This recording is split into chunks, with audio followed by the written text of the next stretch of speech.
You know, this place is only for rich people.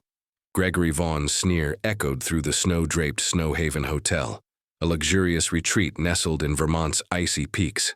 At 4:12 p.m., under the glow of crystal chandeliers, a clash of prejudice and power ignited in the cedarwood lobby. Amara Johnson, a 30-year-old black CEO, stepped into her newly acquired hotel, only to face scorn from those blind to her authority. Will she shatter their bias or be silenced by it?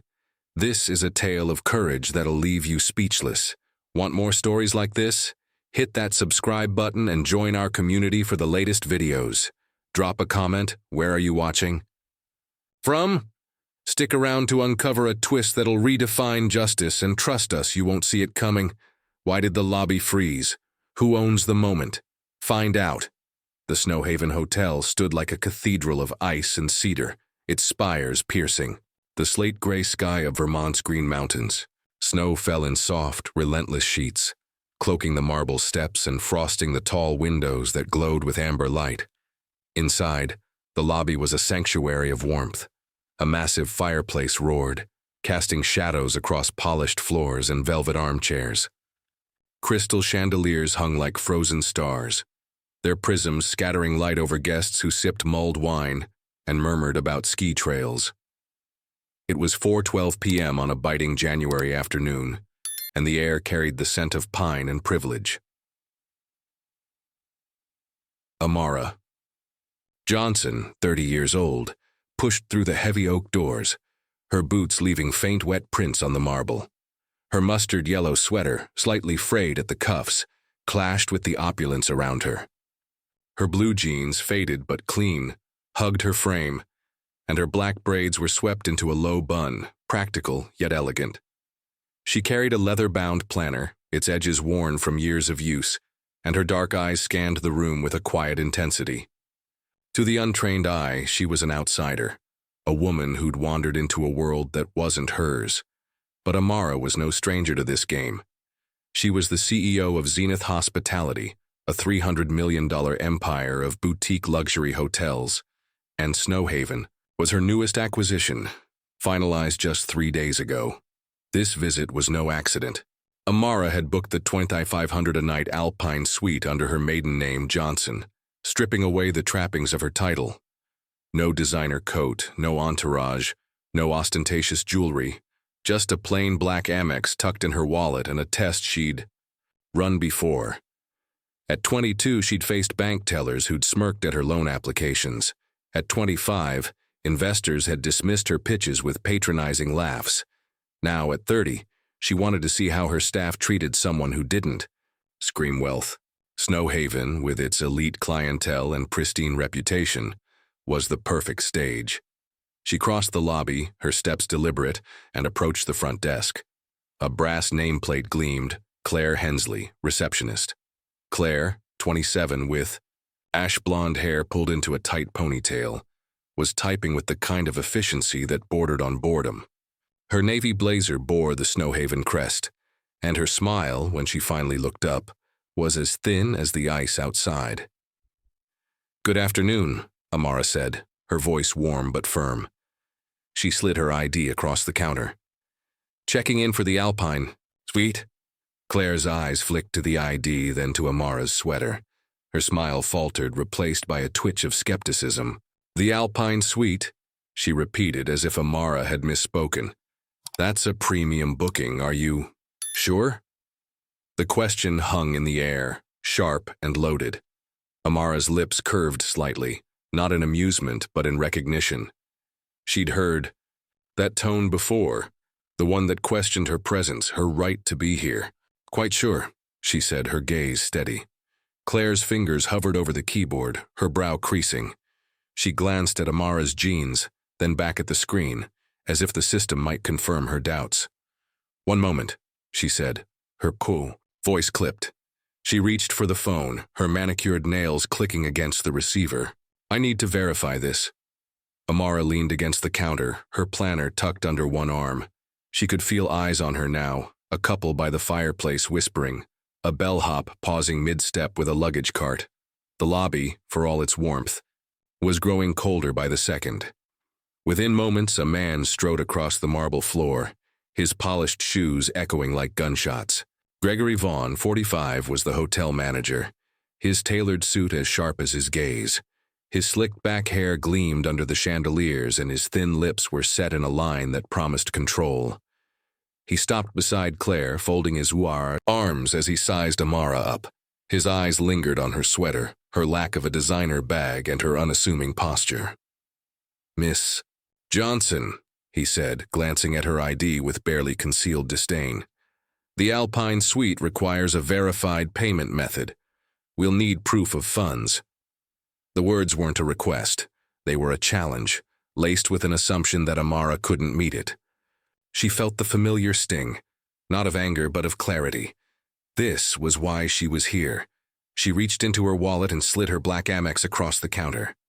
"Run my card," she said, her voice calm but unyielding. Gregory's smirk was subtle, a flicker of triumph. He handed the card to Claire without breaking eye contact. "This isn't a walk-in motel," he said, his tone low but cutting. "That suite's for serious clients." Claire swiped the card, her movements slow, almost theatrical. The system pinged, a soft chime that seemed to startle her. She stared at the screen, her brow furrowing.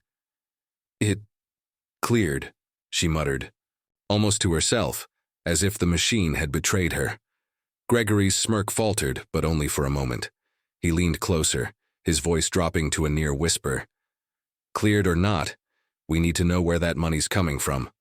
Policy." The word policy landed like a gavel, heavy with implication. Amara's fingers tightened around her planner, but her face remained composed. She'd faced this before. Bankers who'd frozen her accounts for unusual activity. Loan officers who'd called her high risk, despite her collateral. Each time, she'd turned their doubt into fuel. Now, standing in her hotel, she felt the weight of every slight she'd endured. "You're making a mistake," she said, her voice steady, her eyes locked on Gregory's. There was no threat. In her tone, only certainty. Gregory's lips twitched, a predator sensing resistance. "This isn't a place for mistakes," he said. "It's a place for standards." The lobby seemed to shrink, the murmurs of guests fading into a distant hum. Amara stood alone at the center of it all, her yellow sweater a beacon in a sea of judgment. She knew what was coming, the escalation, the accusations, the storm. But she'd walked through storms before, and she'd built an empire from their wreckage. For now, she held her ground, her planner a silent witness, her Amex a quiet weapon. The test had begun, and Snowhaven was about to learn who Amara Johnson was. The Snowhaven Hotel's lobby pulsed with an undercurrent of tension, its cedarwood walls and flickering fireplace no match for the chill settling over the front desk. Amara Johnson stood rooted to the marble floor, her mustard yellow sweater, a defiant splash of color against the polished opulence. Her black Amex, still warm from Claire Hensley's reluctant swipe, lay on the counter like a gauntlet thrown. The system's soft ping, confirmation that her card had cleared, hung in the air, a fleeting victory that did nothing to soften the suspicion in Gregory Vaughn's eyes. It was 4:14 p.m., and the test Amara had set for her newly acquired hotel was unfolding faster than the snow piling outside. Gregory, the hotel manager, leaned forward, his tailored suit creasing slightly as he pressed his palms against the counter. His voice, low and edged with condescension, sliced through the lobby's hum. "Cleared or not, Miss Johnson, we need to know where that money's coming from. Policy." The word policy was a weapon, wielded with the precision of someone who'd used it to dismiss others before. His pale eyes bore into her, searching for a crack, a flinch, anything to confirm his assumption that she didn't belong. Amara's fingers tightened around her leather-bound planner, but her face remained a mask of calm. She'd felt this scrutiny before. Bank tellers who'd questioned her first property loan at 22. Loan officers who'd labeled her high risk despite her meticulous collateral. Each time she'd turned their doubt into stepping stones for her $300 million empire. Now, standing in her hotel, she recognized the familiar sting of bias, sharp but not surprising. "Run my card again if you need to," she said, her voice steady, each syllable deliberate. It'll be clear, it always does. Claire, the receptionist, exchanged a glance with Gregory, her ponytail swaying as she tilted her head. "It's not about the card," she said, her tone sharper now, emboldened by her manager's presence. "It's about suitability." She paused, letting the word linger, her eyes raking over Amara's faded jeans and frayed sweater. "The Alpine suite is for our elite guests. We have standards." The lobby seemed to shrink, the murmurs of guests by the fireplace fading into a distant buzz. A bellhop, Marcus Tate, 22, lingered near a luggage cart, his hands frozen on the handle as he watched the exchange. A black guest, Aisha Carter, 29, stood a few feet away, her purse clutched tightly, her lips pressed in silent indignation. Amara felt their eyes, their unspoken solidarity, but she kept her focus on Claire. "Suitability," she repeated, her voice low, almost a whisper. "And who decides that, you?" Claire's cheeks flushed, but she didn't back down. "It's policy," she said, echoing Gregory, her fingers tapping the keyboard as if to drown out her unease. "We verify all high-value bookings, no exceptions." Gregory straightened, folding his arms. "Exactly," he said, his smirk returning, though it was tighter now, less certain. "This isn't personal, Miss Johnson, it's the procedure. Surely you understand." His words dripped with false civility, a veneer that couldn't hide the accusation beneath. "You don't belong here." Amara tilted her head, her dark eyes locking onto his. She'd faced men like Gregory before, gatekeepers who mistook their titles for power, who saw her skin, her clothes, her quiet confidence, and assumed she was an imposter. But she wasn't here to prove herself to him.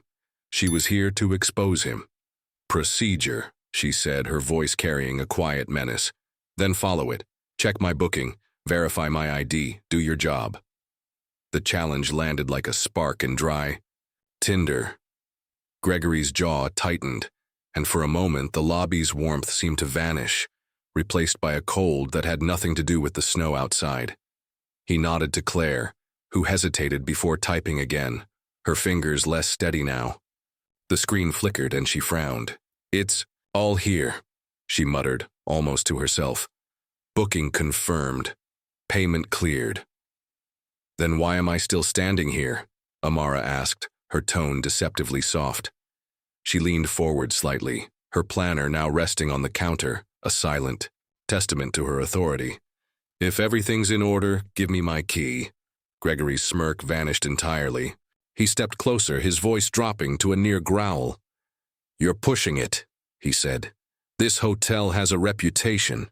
We don't just hand out keys to anyone who walks in off the street." The implication was clear, and it stung. Not because it surprised her, but because it was so brazen, so unapologetic. Amara didn't flinch. She'd built Zenith Hospitality from nothing, weathering rejections, recessions, and rooms full of skeptics. This moment, this challenge, was just another hurdle, and she was ready to leap. "Anyone," she said, her voice rising just enough to carry. "You mean someone like me?" The question hung in the air, heavy and unanswered. Marcus shifted uncomfortably, his eyes darting to Aisha, who took a small step forward, her expression a mix of anger and hope. The other guests, sensing the shift, turned their heads, their whispers growing louder. Gregory's face hardened, but before he could respond, Amara spoke again, her words like steel wrapped in velvet. "You're making a mistake, Mr. Vaughn. A big one." He laughed, a short, brittle sound. "The only mistake here is you thinking you can walk in and demand what you haven't earned." He nodded to Claire. "Call security. Let's sort this out properly." Claire reached for the phone, her hand trembling slightly. Amara stood still, her planner untouched, her Amex gleaming under the chandelier's light. The test was no longer just hers. It was theirs, and they were failing spectacularly.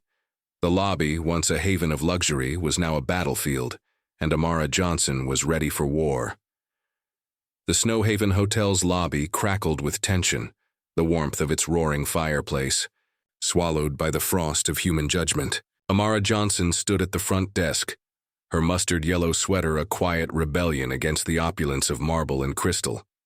Her black Amex, cleared but contested, lay on the counter, a silent testament to her legitimacy. Gregory Vaughn, the hotel manager, loomed over her, his tailored suit and slicked-back hair framing a smirk that had lost its edge, but not its venom. Claire Hensley, the receptionist, clutched the phone, her threat to call security lingering like smoke.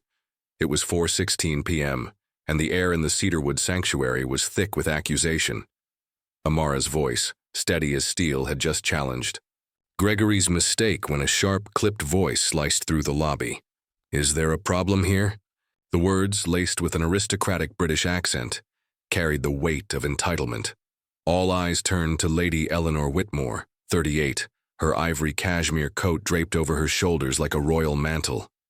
Her diamond earrings glinted under the chandeliers, and her pale blue eyes fixed on Amara with undisguised disdain. Beside her stood Lord Julian Ashford, 40, his tweed jacket and polished cufflinks exuding old money. The couple, who had booked the entire hotel for their lavish wedding weekend, moved toward the desk with the grace of predators circling prey. "We've reserved this hotel," Eleanor said, her voice cold and precise, each syllable a cut. "Why? Is this the person holding up our staff?" The word person was a weapon, wielded to diminish, to erase. She tilted her head, her blonde chignon flawless as if Amara's presence were an affront to the lobby's elegance. Amara turned slowly, her dark eyes meeting Eleanor's without a flicker of fear. She'd faced this before, boardrooms where her youth and skin made her a curiosity, galas where whispers followed her like shadows. At 30, as CEO of Zenith Hospitality, she'd built a $300 million empire on the ruins of such scorn. "I'm checking into my room," she said, her tone even, her words a quiet anchor. "That's all." Julian snorted, adjusting his cufflinks with a flick of his wrist. "Your room," he said, his voice dripping with mockery. "Darling, you look like you wandered in from a thrift shop. The Alpine suite is for our guests. Real guests." His laugh, short and cruel, echoed off the marble, drawing gasps from a couple by the fireplace. A bellhop, Marcus Tate, 22, froze beside a luggage cart, his brown eyes wide with unease. Aisha Carter, a 29-year-old black guest waiting for her key, gripped her purse so tightly her knuckles paled, her lips pressed in silent fury. The lobby stilled, as if the snow outside had seeped through the walls, freezing time itself. Gregory seized the moment, his smirk returning like a blade freshly sharpened.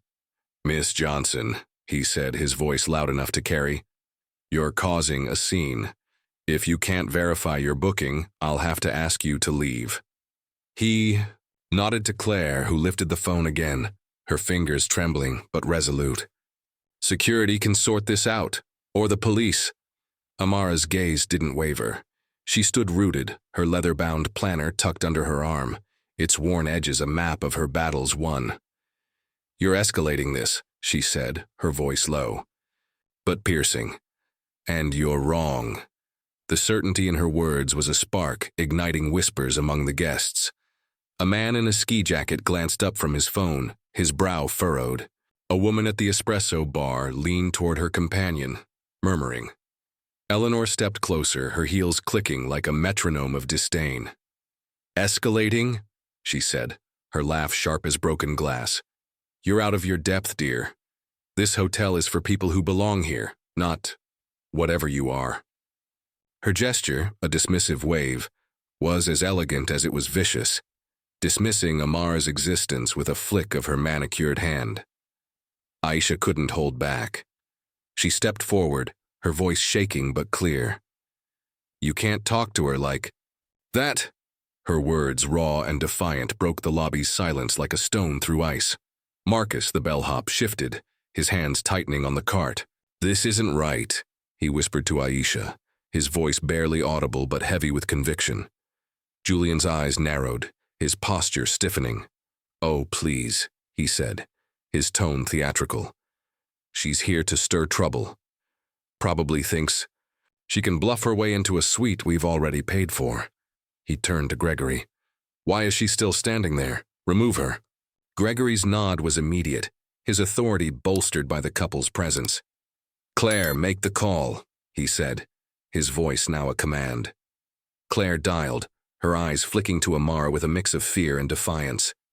Security's on the way, she said, loud enough for the lobby to hear. Maybe they'll figure out where you got that card. The accusation landed like a whip, stinging not for its novelty but for its audacity.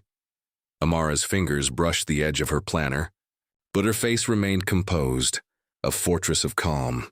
She'd faced worse.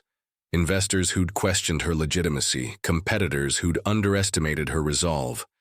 This moment, this scorn, was just another test, and she was its architect. You're building a case on nothing, she said, her voice rising just enough to command attention. And it's going to collapse. Eleanor laughed again, colder now, her eyes glittering with malice. Collapse? Darling, the only thing collapsing is your little charade. Go back to wherever you came from. Her words, delivered with the precision of a blade, were meant to banish, to erase Amara from the space she dared to claim. But Amara didn't move. She stood like a lighthouse in a storm, her yellow sweater glowing under the chandeliers, her planner a silent promise of truths yet to be revealed.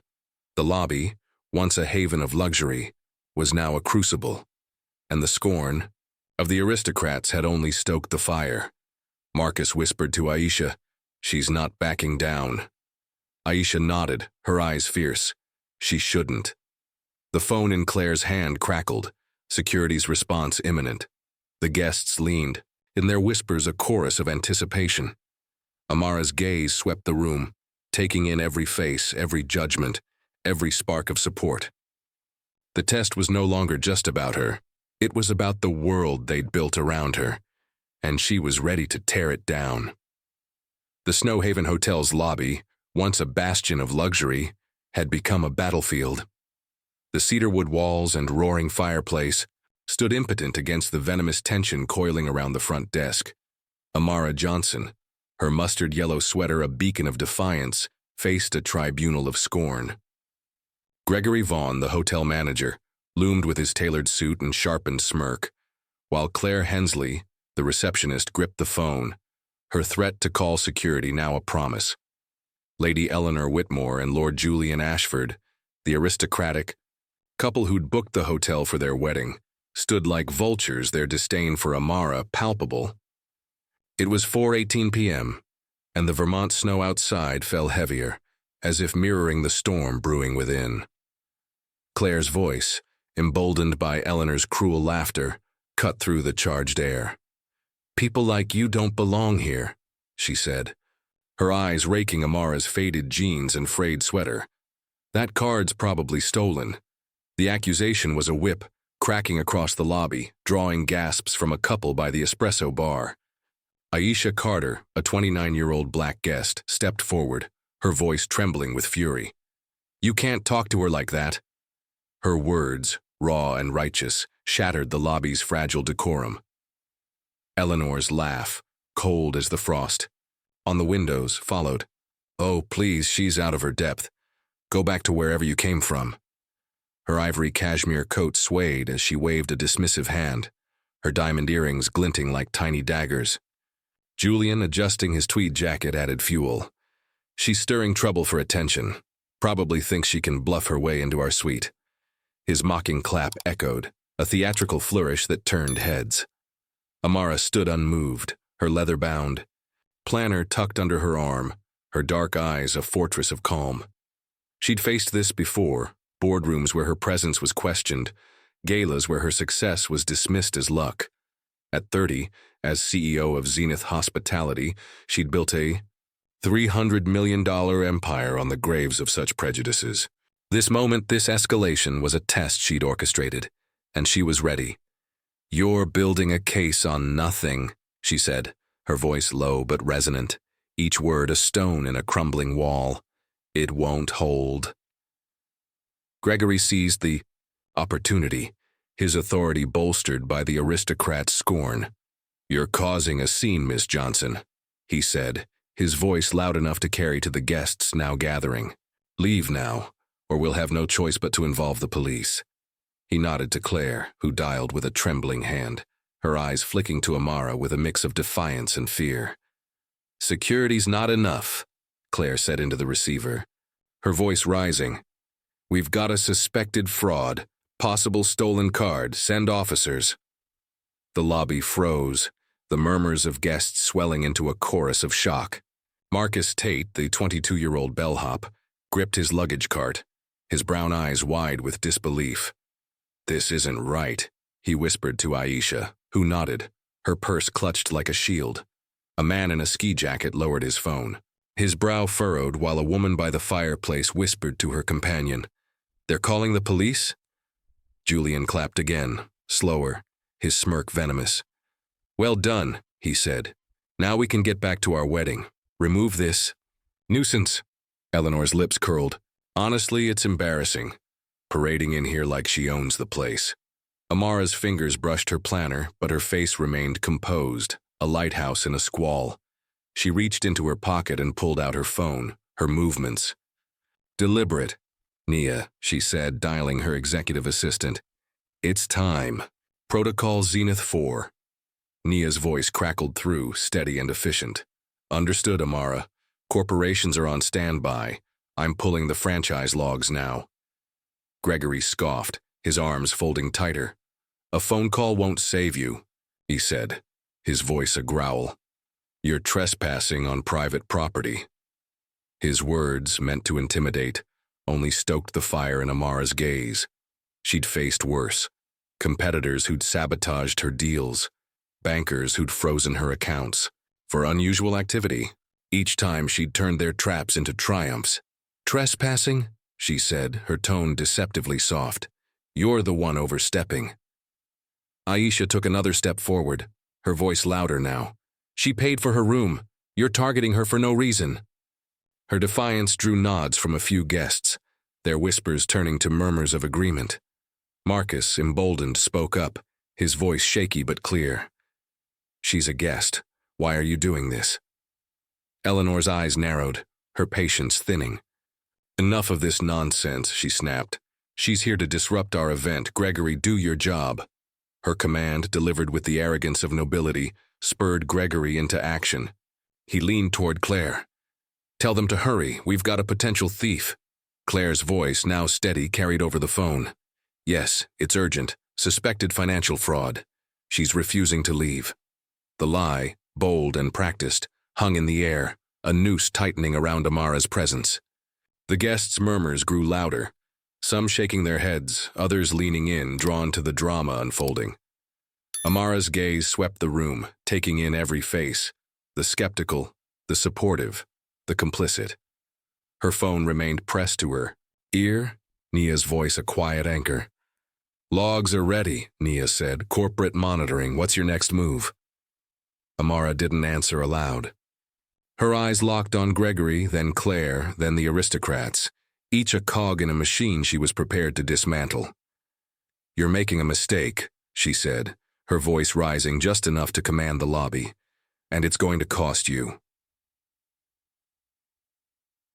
Gregory's smirk faltered, but he doubled down.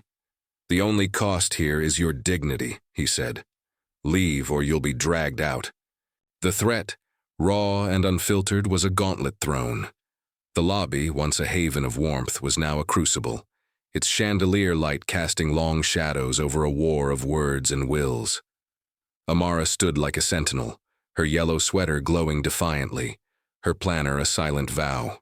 The police were coming, the accusations mounting, but she was no victim. She was the architect of this moment, and the escalation was only the beginning. The guests leaned closer, the air thick with anticipation. The test was no longer just hers. It was theirs, and the stakes were higher than they knew. The Snowhaven Hotel's lobby was a crucible, its cedarwood walls and crackling fireplace dwarfed by the storm of prejudice raging at the front desk. Amara Johnson stood like a pillar of fire, her mustard yellow sweater glowing defiantly under the chandelier's prismatic light. Her black Amex, cleared but maligned, lay on the counter, a silent rebuke to the accusations hurled against her.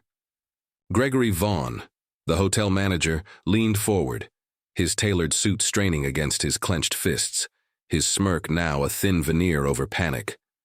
Claire Hensley, the receptionist, held the phone, her call to the police a noose tightening around. The room. Lady Eleanor Whitmore and Lord Julian Ashford, the aristocratic couple who'd booked the hotel, stood with venomous confidence, their scorn a blade aimed at Amara's heart. It was 4:20 p.m., and the Vermont snow outside fell like a curtain, sealing the lobby in a moment of reckoning. Claire's accusation, "That card's probably stolen," still echoed, a wound that had sparked Aisha Carter's defiant shout, "You can't talk to her like that." Eleanor's cruel retort, "Go back to wherever you came from," had only fanned the flames, with Julian's mocking claps punctuating the chaos. Gregory's threat to have Amara dragged out hung heavy, but Amara's voice, steady and resonant, had cut through. "You're making a mistake and it's going to cost you." The lobby pulsed with anticipation, guests leaning in, their whispers a chorus of shock and curiosity. Marcus Tate, the 22-year-old bellhop, gripped his luggage, cart, his eyes locked on Amara with a mix of awe and unease. Aisha, her purse a shield, stood firm, her presence a quiet alliance. Amara's phone, pressed to her ear, carried Nia's voice. "Corporate's monitoring. Logs are ready." The test Amara had set for her newly acquired hotel was reaching its zenith, and she was no longer just a guest. She was a force. Eleanor's patience snapped. "Enough of this farce," she said, her British accent sharp as ice.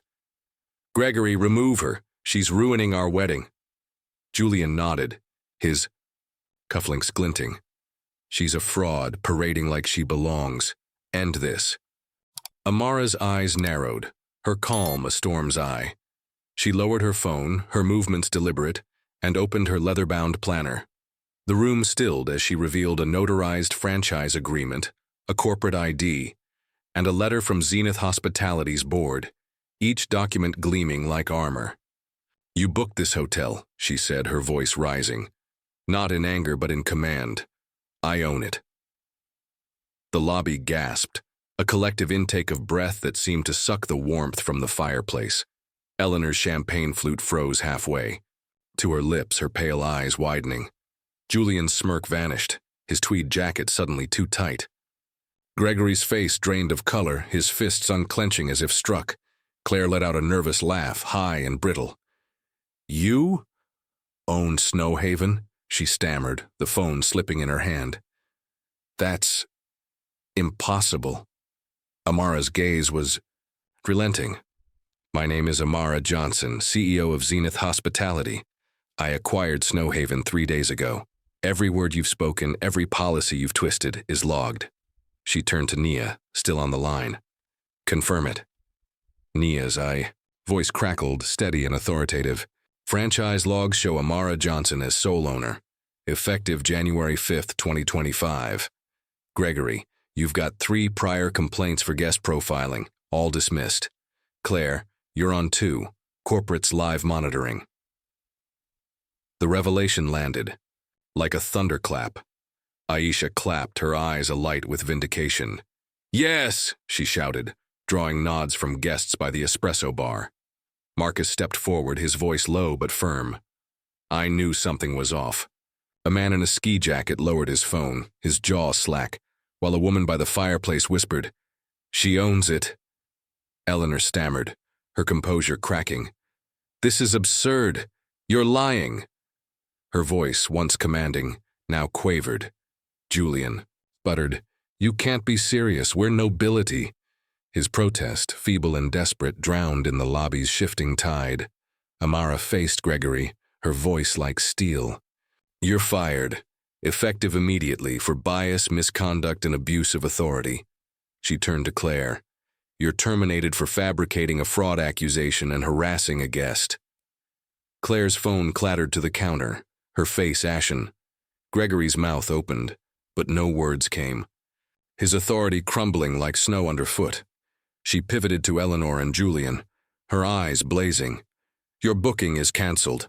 You're banned from all Zenith properties for discriminatory conduct. Leave now." Eleanor's flute trembled, champagne sloshing. "You can't," she began, but Aisha cut in, her voice fierce. "She just did." The lobby erupted in murmurs, guests nodding, some clapping softly. A woman by the fireplace raised her glass, a silent toast. Marcus whispered to Aisha, "She's unstoppable." Aisha nodded, tears of pride in her eyes. "She's justice." Amara stood tall, her planner open, its documents a beacon of truth. She'd faced this before. Bankers who'd doubted her, investors who'd dismissed her. At 30, she'd built Zenith Hospitality from nothing, and this moment was no different. "You thought you could erase me," she said, her voice ringing. "Through the lobby. But I'm not invisible, not here, not ever."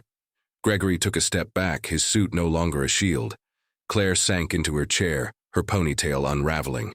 Eleanor clutched Julian's arm, her diamonds dull against Amara's radiance. The guests leaned closer, their whispers now a hum of respect. The police were coming, the accusations still lingering, but Amara was no longer on trial. She was the judge, and the lobby was her courtroom. The chandelier's light danced across her yellow sweater, casting her shadow long and unyielding. The test had reached its climax, and Snowhaven, once a bastion of exclusion, was cracking open. Amara's voice, steady and commanding, lingered in the air. "This isn't over," she said, her eyes sweeping the room. "Not until every lie is exposed." The lobby held its breath, the snow outside falling thicker, the fireplace's glow a faint echo of the fire within Amara. The truth was out, and the world they'd built around her was trembling. The guests, the staff, the very walls of Snowhaven waited for what came next. But one thing was clear. Amara Johnson owned the moment, and no one could take it from her. The Snowhaven Hotel's lobby, once a glittering shrine to luxury, was now a theater of truth. The cedarwood walls and roaring fireplace flickered in the shadow of Amara Johnson's revelation, her mustard yellow sweater a torch against the fading arrogance of her accusers. Her leather-bound planner, open to a notarized franchise agreement, lay on the counter, its pages a verdict. Gregory Vaughn, the fired manager, stood ashen, his tailored suit a hollow armor. Claire Hensley, the terminated receptionist, slumped against the desk, her phone abandoned, its call to the police a misfired arrow. Lady Eleanor Whitmore and Lord Julian Ashford, their booking cancelled and banned from Zenith Properties, clutched each other, their aristocratic poise reduced to trembling defiance. It was 4:22 p.m. on January 5, 2025, and the Vermont snow outside fell thicker, as if to bury the old order. Amara's voice, steady and commanding, still echoed, "I own it." The lobby had erupted, guests murmuring, Aisha Carter clapping, Marcus Tate whispering in awe. Her words had shattered the facade of Gregory's authority, Claire's accusations, and the aristocrat's scorn. But the air remained charged, the police en route, their sirens a faint wail beyond the frosted windows. The test Amara had set for her newly acquired hotel was no longer just a revelation. It was a reckoning, and she was its arbiter. Eleanor's voice, quavering but defiant, broke the stunned silence. "This is outrageous," she spat, her diamond earrings dull against her flushed cheeks. "You can't ban us. We're nobility." Julian, his tweed jacket askew, stepped forward, his cufflinks no longer a badge of power. "You'll hear from our lawyers," he growled, but his threat lacked teeth swallowed by the lobby's shifting tide. Amara's gaze was unyielding, a lighthouse in a squall. "You humiliated a guest in my hotel," she said, her voice low, but piercing. "You don't get to walk away unscathed." She turned to Gregory and Claire, her eyes like steel. "You called the police on a paying guest based on lies. That's not policy, it's prejudice." Before Gregory could respond, the oak doors swung open, and two police officers stepped inside, their boots tracking snow across the marble. The lead officer, a woman in her 50s with gray-streaked hair, surveyed the scene, her badge glinting under the chandeliers. "We got a report of suspected fraud," she said, her voice calm but firm. "Can someone explain?" Claire, her ponytail unraveling, pointed at Amara, her voice shaking. "She's impersonating a high-value guest. That card's stolen." The lie, desperate and fraying, drew gasps from the guests. Aisha stepped forward, her purse a shield. "That's not true," she shouted. "She's the owner." The officer raised a brow, turning to Amara. "Ma'am?" Amara, unflinching, held up her planner, its documents gleaming. "I'm Amara Johnson, CEO of Zenith Hospitality and owner of Snowhaven. These employees falsely accused me of fraud and called you to intimidate me." She gestured to Gregory and Claire. "They're no longer employed here." The officer nodded, flipping open a notepad. "I'll need a full report, but no arrests for now. This sounds like an internal matter." She eyed Claire. "False reports are serious. You'll need to explain this." Gregory's face crumpled, his voice a whisper. I was following protocol." Amara's eyes narrowed. "You wrote your protocol and it failed." Claire sank further, tears welling, but Amara's focus shifted to the lobby, where guests now stood, some clapping softly, others nodding in solidarity. "Marcus." The bellhop spoke up, his voice steady despite his youth. "I saw it all," he said. "They judged her before she even spoke." Aisha nodded, her eyes fierce. "They targeted her because of how she looked. It's wrong." A man in a ski jacket, who'd watched silently, raised his phone but lowered it, respecting the moment's gravity. A woman by the fireplace whispered, "She's incredible." Amara raised her hand, silencing the murmurs. "This isn't just about me," she said, her voice ringing through the lobby. "It's about every guest who's been judged, dismissed, or erased in this space." She turned to the officers. "I'm de-escalating this in-house, but I want your report to document their false call. It's evidence." The officer nodded. "Done." She gestured to her partner, who began taking statements from Marcus and Aisha. Eleanor, clutching Julian's arm, tried one last stand. "You'll regret this," she hissed. "We have influence." Amara's smile was cold, unyielding. "Influence doesn't trump truth. Leave my hotel." The couple hesitated, then shuffled toward the doors, their exit marked by the lobby's quiet applause. Gregory and Claire, escorted by a security guard who'd arrived late, followed, their heads bowed. The guests' claps grew louder, not performative but raw, a release of pent-up justice.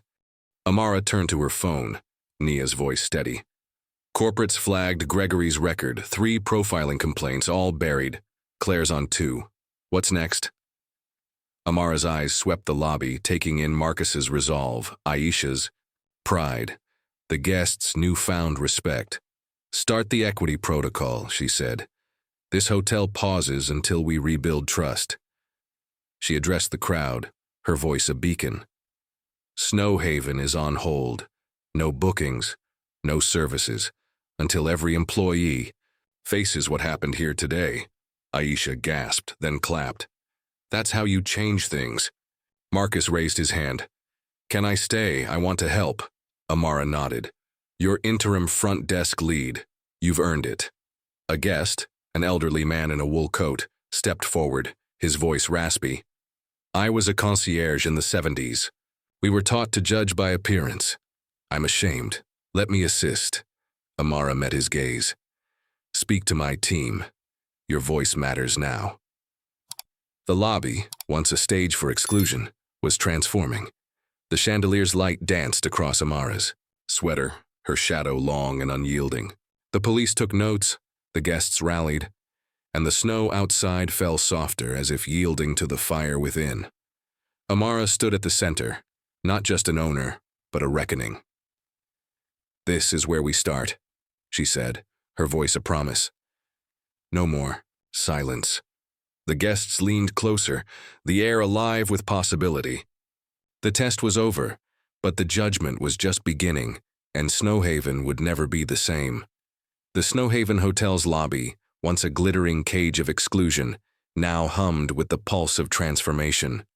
The cedarwood walls, bathed in the bright amber glow of the roaring fireplace, seemed to breathe anew, as if the very air had been cleansed.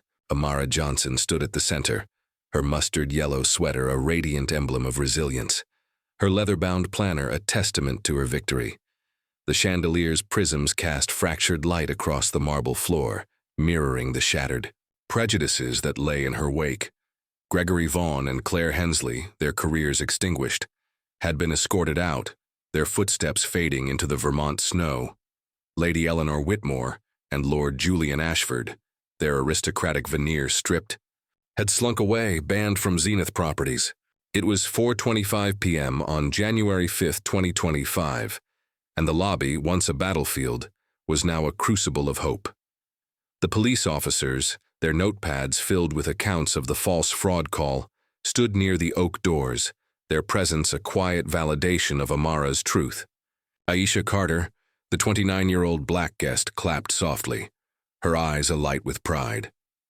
Marcus Tate, the young bellhop, now interim front desk lead, stood taller, his resolve a spark kindled by Amara's fire. The elderly guest, Mr. Harold Klein, who'd confessed to training staff in biased ways decades ago, lingered, his wool coat heavy with shame, but his voice eager to atone.